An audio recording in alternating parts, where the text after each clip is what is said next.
I am young, I am 20 years old, yet I know nothing of life but despair, death, fear, and fatuous superficiality cast over an abyss of sorrow. I see how peoples are set against one another, and in silence, unknowingly, foolishly, obediently, innocently slay one another. It's only terrible to have nothing to wait for. But now, for the first time, I see you are a man like me. I thought of your hand grenades, of your bayonet, of your rifle. Now I see your wife and your face and our fellowship. Forgive me, comrade. We always see it too late. Why do they never tell us that you are poor devils like us, that your mothers are just as anxious as ours, and that we have the same fear of death, and the same dying and the same agony? Forgive me, comrade, how could you be my enemy? Life did not intend to make us perfect. Whoever is perfect belongs in a museum. We are not youth any longer. We don't want to take the world by storm. We are fleeing. We fly from ourselves, from our life. We were 18 and had begun to love life and the world, and we had to shoot it to pieces.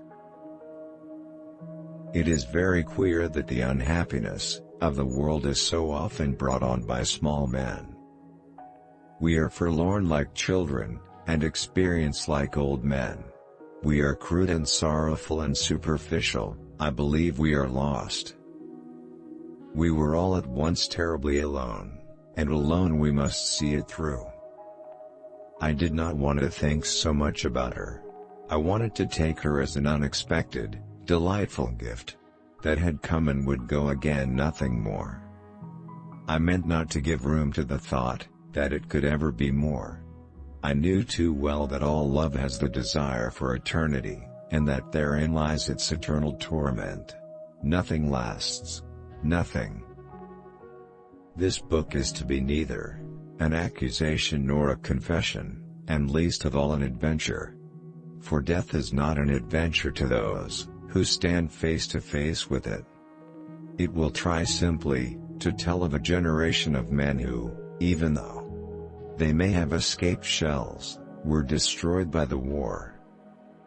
Strange how complicated we can make things, just to avoid showing what we feel. Keep things at arm's length. If you let anything come too near, you want to hold on to it. And there is nothing a man can hold on to. Life is a disease, brother, and death begins already at birth. Every breath, every heartbeat, is a moment of dying, a little shove toward the end. We have so much to say, and we shall never say it. Why does a man live? In order to think about it. Never do anything complicated when something simple will serve as well. It's one of the most important secrets of living. To forget is the secret of eternal youth. One grows old only through memory. There's much too little forgetting. Sometimes, I used to think that one day I should wake up, and all that had been would be over. Forgotten, sunk, drowned. Nothing was sure, not even memory. Modesty and conscientiousness receive their reward only in novels. In life they are exploited and then shoved aside,